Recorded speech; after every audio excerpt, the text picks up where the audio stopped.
Hi everybody, Jennifer Blevins-Smith with Integral Clinic Solutions, and you're watching my YouTube channel, Navigating the Business of Medicine.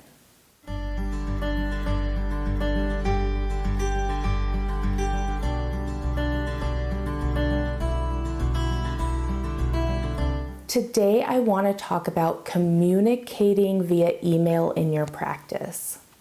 With technology growing, with the ease of email being literally at your fingertips, there comes some huge cautions when it comes to using that as your primary source of communication in healthcare, in a medical practice.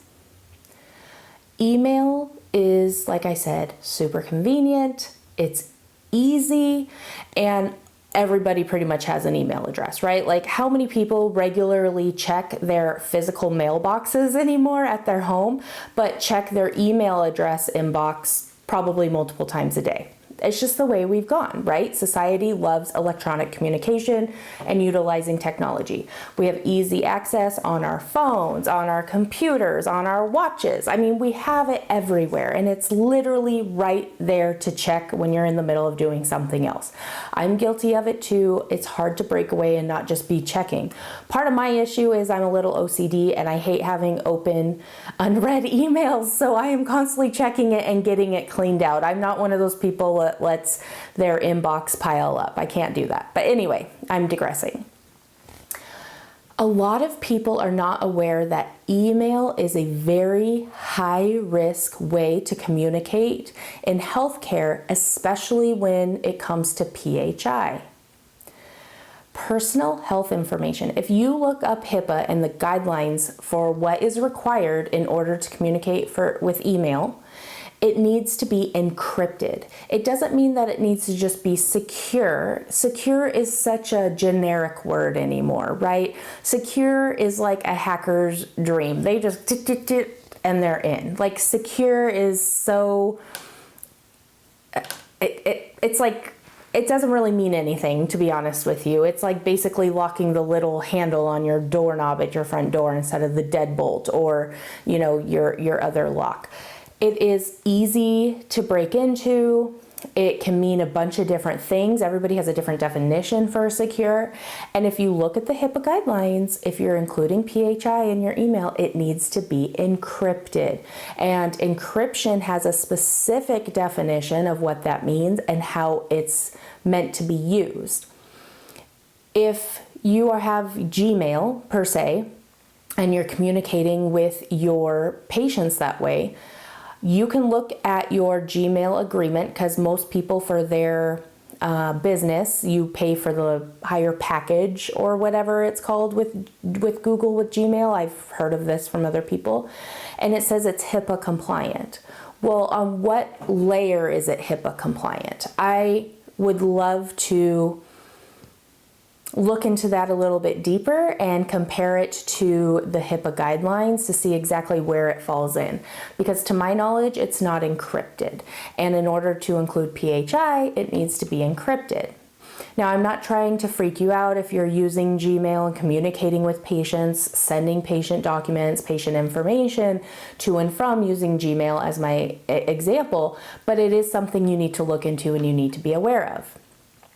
I always had a rule in my clinics that nobody is to communicate PHI via email. Email was strictly used to communicate back and forth with your staff, with your coworkers, with your providers. If you needed something from them, to give them a heads up about something, you know, and there's certain parameters what's considered PHI, right? So claim numbers aren't PHI. So, you know, if you wanted to discuss claim number, blah, blah, blah, but it's very sensitive and it's very risky, and it's something that people, I don't think, process or analyze very closely, because they're like, oh, it's secure, oh, it's HIPAA compliant, or they don't think about it at all. It's just, oh, it's email and I have to have a password to get in, but it's so easy to hack, and once it's out there electronically, it's there forever, so you add that onto it. Making sure you have a secure network in which you're emailing from is another huge thing. I mean, the HIPAA compliance behind this is huge if you actually start digging into this and doing the research as you should with HIPAA compliance and the requirements for the privacy and the security. If you are communicating with patients via email, you definitely, in my opinion, should be researching this a little bit further. I would contact an attorney that is familiar with healthcare and HIPAA compliance. They are the ones, or even a third-party vendor who is HIPAA compliance specialist. They would be wonderful to ask about this, and they would probably come in and audit your system and your workflows and tell you where your gaps are, what you need to do, etc., in order to be HIPAA compliant. But please don't take this lightly. Please use email communication with caution. And if you have staff, make sure they understand this. And a lot of times patients will be like, oh, can you just email me some blank documents? Can you just email me that? Email me that. And not only does that open a door for them to think that they can email back and forth all the time about other things, which is a whole nother issue. You should be using a patient portal that is designed for that kind of communication. That's a whole nother topic, but it just sets a bad precedence in your practice, and it could open the door to HIPAA violations and other compliance issues. So again, with caution, communicate with patients or about patients using email.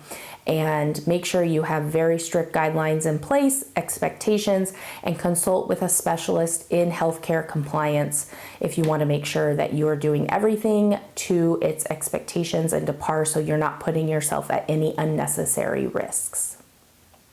If you have any questions or comments, please leave that in the comments section below. Smash the thumbs up button if today's video was helpful. Subscribe to my channel if you haven't already, and please share this video with everybody whom you feel needs to be aware about communicating in healthcare using email.